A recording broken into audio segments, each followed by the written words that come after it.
You were born in a white farmhouse with curtains dancing in summer wind. You were born during a thunderstorm in the back room of a frontier saloon outside Abilene, Kansas, in 1863. The midwife worked by lantern light while drunken cattle buyers shouted over cards in the next room. Your first sound wasn't a lullaby. It was a gunshot fired into the ceiling to celebrate a profitable deal. Your first smell wasn't milk or soap. It was whiskey, wet leather, sweat, and gunpowder drifting through wooden walls. Your father, Thomas Hale, wasn't a simple rancher. He was a trail boss who drove thousands of longhorns north across hostile territory. Men followed him because he never blinked first. He spoke little. He expected obedience. You were his firstborn son. Before you could stand, your life was already claimed by dust, iron, and distance. 1870, the cattle boom. Railroads cut through the plains like scars. Towns appear overnight, then disappear just as fast. Your ranch becomes less a home and more a defensive post. Rifles hang above doors. Horses stay saddled. At school, other boys avoid you. Their fathers tip their hats to your father, but never meet his eyes. Teachers pass you even when you fail to try. That is your first privilege and your first curse. You are protected not by kindness, but by reputation. Your father returns from drives smelling of bourbon and smoke. Sometimes he drops a pouch of gold coins on the table. Earn more than this one day, he says. But you don't want gold. You want him to stay home longer than 3 nights in a row. You want him to teach you to fish instead of how to check a rifle chamber. 1873. First lesson. You are 10 when he takes you on a cattle drive north to Dodge City. On the 5th night, they catch a ranch hand stealing wages. The man swears he has hungry children. Your father says nothing. He hands you a revolver. Teach him. Your fingers shake. You don't shoot. Instead, you strike the man across the jaw with the butt of the gun, awkward and terrified. Your father watches without expression. Then he steps forward and finishes the lesson with calm efficiency. Later, he shows you how to hold the weapon properly, how to breathe before pulling a trigger. Out here, he says, hesitation buries you. That night, something in you shifts. Not fully, but enough. 1880, 15 years old. You rebel. You ride with a reckless band called the Red Creek Riders. Horse theft, stagecoach robberies, midnight races through canyons. You convince yourself it's freedom. In truth, it's apprenticeship in violence. Your first arrest lasts half a day. A lawyer paid by your father secures your release before sunset. Back home, there is no shouting. Your father pours whiskey into 2 tin cups. You done pretending? He asks. You drink. You stop pretending. The next years are not glorious. You wake before dawn. You mend fences, brand cattle, dig grave for livestock lost to winter storms. Being the boss's son earns no mercy. It earns scrutiny. You learn to read wind patterns, hoof prints, and silence. You learn how men lie without words. One winter morning, you saddle a horse carelessly. It throws your father hard against a fence post. That night, he presses your palm against a heated horseshoe for one long breath. You do not scream. You whisper sorry. The scar stays forever. Your true initiation comes not in a duel, but in a raid. A rival ranch rebrands your cattle and claims them as their own. You ride at midnight. Under moonlight, you find their herd in a canyon. You don't fire a shot. You light a branding fire and reclaim every head yourself. The smell of burning hide fills your lungs. The cattle scream. Your hand is steady now. You realize something terrifying. It no longer bothers you. By 1885, you are no longer the boss's boy. You're his right hand. You dress in dark dusters, polished boots, hat low over your eyes. Your revolver is plain steel, worn from use. You carry it because you must, not because you want attention. Debt collection becomes your first real responsibility. Eastern investors financed your herd expansion. When ranchers fall behind on payments, you ride out. You enter barns quietly. You speak softly. The month ended yesterday. If pleading fails, you break machinery, seize livestock, dismantle livelihoods piece by piece. Your goal is not murder. It is surrender. 1886. A brutal blizzard devastates the plains. Entire herds freeze upright. Roofs collapse. Family starve. You ride through white silence, pulling stranded children from snowbanks. You carry blankets. You haul firewood. For days, you're not a collector or enforcer. You're a protector. A woman whose husband you once threatened presses your hand and whispers, "Thank you."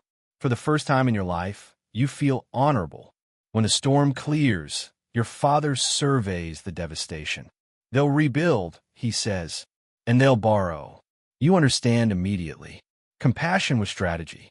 The 1890s bring rail expansion and contracts worth more than cattle drives ever were. You adapt. You trade brute force for leverage. You purchase small shares in supply companies. You attend meetings in tailored vests instead of trail coats. You carry folders filled with secrets, hidden debts, affairs, tax fraud. You never raise your voice. You ask questions. Men pay for silence. You earn more money with paper than with bullets. Dodge City becomes your evening kingdom. L'entend les saloon. Piano music. Smoke thicken the air. Saloon owners greet you with nervous smiles. Protection rates increase. You say calmly. They object. You stare. They agree. Sheriffs shake your hand. Politicians dine with you. You forget what fear feels like. That is your greatest mistake. A rival syndicate from Texas begins undercutting contracts. They burn your supply wagons. They bribe your workers. This is not a duel. It is corporate war. You return to older methods. You capture their foreman and take him to a dried quarry filled with broken stone and rusted debris. You bury him to the neck. Think, you tell him. By morning, he signs away claims. You win, and you feel emptier than ever. Your father grows ambitious beyond caution. He wants the railroad depot contract that will define the region's future. Eastern investors resist. A meeting is set in a polished hotel parlor. Voices rise. Accusations fly. A man reaches into his coat. You fire. You meant to wound. The bullet strikes his throat. Blood spreads across expensive carpet. Silence. Your father adjusts his cuffs. You acted alone, he says quietly. He leaves through a rear exit. Lawmen arrive within minutes. Newspapers swarm. You wipe your father's fingerprints from a whiskey glass. You place your revolver on the table. You walk outside with your hands raised. By morning, you are not a rancher. You are a murderer. The trial is swift. You confess. 15 years in Yuma Territorial Prison. Your father is not in the courtroom. He is negotiating the contract you killed for. Prison strips you clean. Hair shaved. Name replaced by number. The desert heat punishes you daily. Silence rules the yard. Discipline crushes individuality. Outside, the world modernizes. Automobiles replace horses. Telephones replace telegrams. You remain trapped in dust and iron. Letters from your father grow shorter. Then stop. News arrives through a guard. Pneumonia. Dead. You request to attend the burial. Denied. You save him from prison. You could not save him from death. And for the first time in your life, you realize loyalty was never mutual. You are released in 1905. No band plays. No riders wait at the gates. One man in a rented wagon tips his hat and says your name carefully, like it might explode if spoken too loudly. The West you return to is not the one you left. Rail lines stretch everywhere. Automobiles rattle through streets that once belonged to horses. Electric lights burn where lanterns used to flicker. The frontier has been tamed, or at least dressed up to look that way. Your father's ranch is smaller now. Peace is sold. Land divided. The railroad depot stands tall and busy, the very contract that cost you 15 years of your life. Your father's name is carved on a plaque among founders. Yours is nowhere. You try to open a bank account. Denied. You try to lease land in your own name. Denied. Your record follows you like a shadow that never shortens. In the New West, violence isn't admired. It's inconvenient. An old associate finds you in a cheap boarding house. There's still money, he says. Just not the old way. The new way is quieter. Forged land deeds. Fake mining investments. Telegraph scams promising gold where there is none. You sit at a desk for the first time in your life, sending lies across wires to strangers who will never see your face. You hate it. You tell yourself it's temporary. but money earned without dust feels colder than blood ever did. Young men now form gangs without codes. No ranch loyalty, no hierarchy, just greed and impulse. They don't recognize your name. They don't care who you were. One evening, walking home, 5 of them surround you in an alley. Wallet, old man. You laugh before you can stop yourself. The fight is short and ugly. Your body is slower, lungs weaker, but experience doesn't vanish. You break a nose, twist a wrist until bone cracks. The others scatter. You stand alone, breathing hard. You won the fight, but you know tomorrow there will be more. The world no longer respects scars. 1910. Oil replaces cattle as the new gold. Investors grow richer without ever touching soil. Violence becomes paperwork. You feel prehistoric. You try to leave crime behind completely. There's only one place that hires men without questions. A mining camp in the mountains after a collapse kills dozens. Dangerous work. Dirty work. The kind respectable men won't touch. You take it.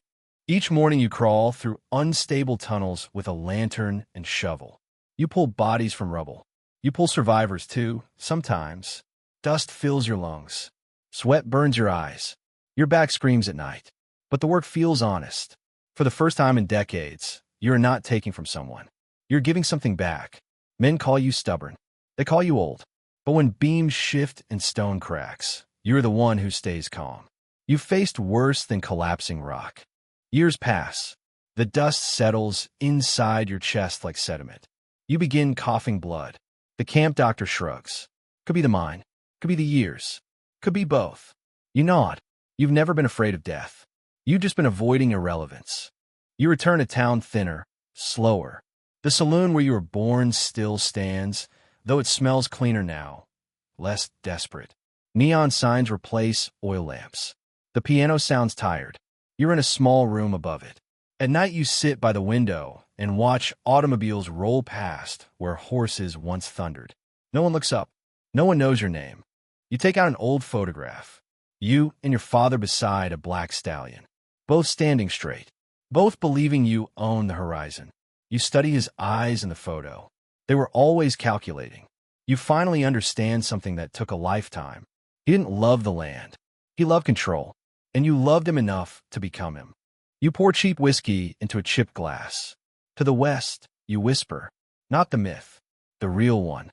The one made of mud, blood, contracts, and compromise. One winter night, your coughing worsens. Each breath feels like inhaling gravel. You lie down on the narrow bed and stare at the ceiling beams. You think of the canyon where you rebranded stolen cattle. You think of the quarry where you buried a man alive to his neck. You think of the hotel parlor and the single shot that rewrote your life. You think of the blizzard and the child you pulled from snow. That one memory lingers longer than the others. Morning comes quietly. The landlord knocks. No answer. He unlocks the door. You are still. Hat placed neatly on the chair beside your bed. Boots aligned below it. The sheriff checks records. He recognizes the name faintly. Former outlaw, he mutters. Different time. There is no family plot waiting. No monument. No ceremony. You are buried at the edge of town under a plain wooden marker that will rot within a decade. The railroad depot still stands. The oil wells still pump. The town still grows. No one speaks of you. The Wild West did not end in a final duel. It ended in paperwork, in railroads, in electric light, and in men like you, forged for a world that no longer needed forging. Dust covers your grave. Wind moves across the plains. The horizon remains, but you're no longer riding toward it.